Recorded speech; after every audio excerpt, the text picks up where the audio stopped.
sitting squarely in the groove. Ok, ça...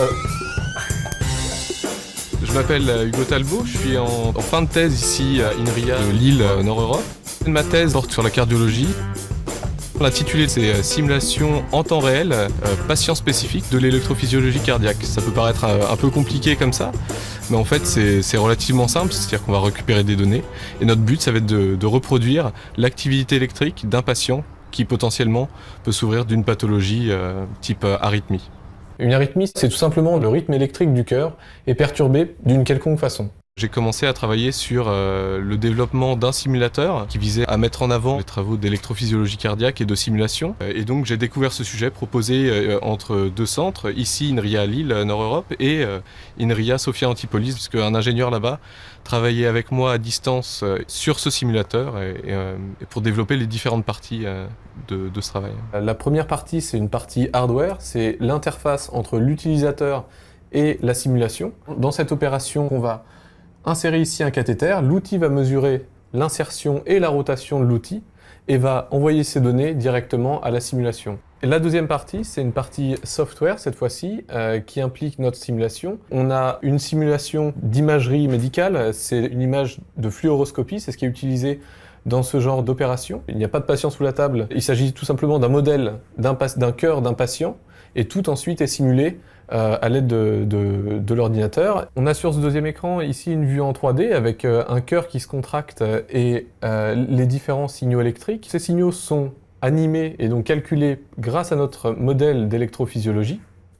On va être même capable ici en 3D d'avoir une visualisation de ce modèle d'électrophysiologie et de l'activité électrique du cœur. Le but, ça va être dans un premier temps de naviguer à l'aide du cathéter jusqu'au cœur, de faire des mesures de l'activité électrique du cœur grâce au cathéter, ce qui va nous permettre d'avoir une idée déjà du type de pathologie et même d'arriver à commencer à localiser l'arythmie.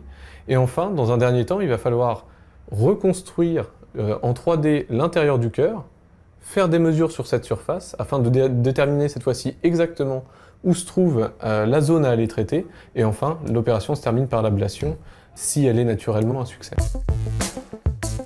Le premier objectif du simulateur, qui était l'entraînement pur et simple de clinicien, a évolué au cours du projet en se disant bah tiens, pourquoi pas plutôt viser non pas simplement l'entraînement mais une accélération du processus d'apprentissage des cliniciens pour permettre pourquoi pas leur permettre de s'entraîner avant d'entrer en salle sur un simulateur et d'accélérer cet apprentissage qui nécessite des années pour chaque clinicien. L'une des suites en fait, de tout ce projet, ça a été une opportunité proposée à l'origine par INRIA, qui a été de venir installer notre simulateur ici à Euratechnologies. Et puis cette installation elle a beaucoup d'avantages pour ce simulateur qui est encore très jeune.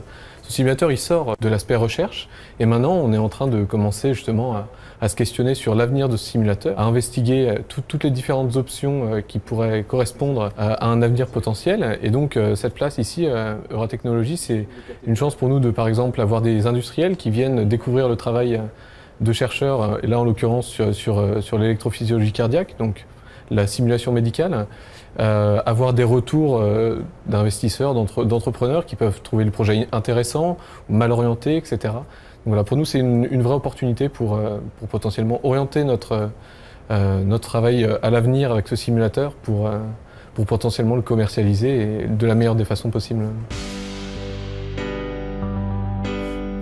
Une fois dans la cavité cardiaque qui nous intéresse,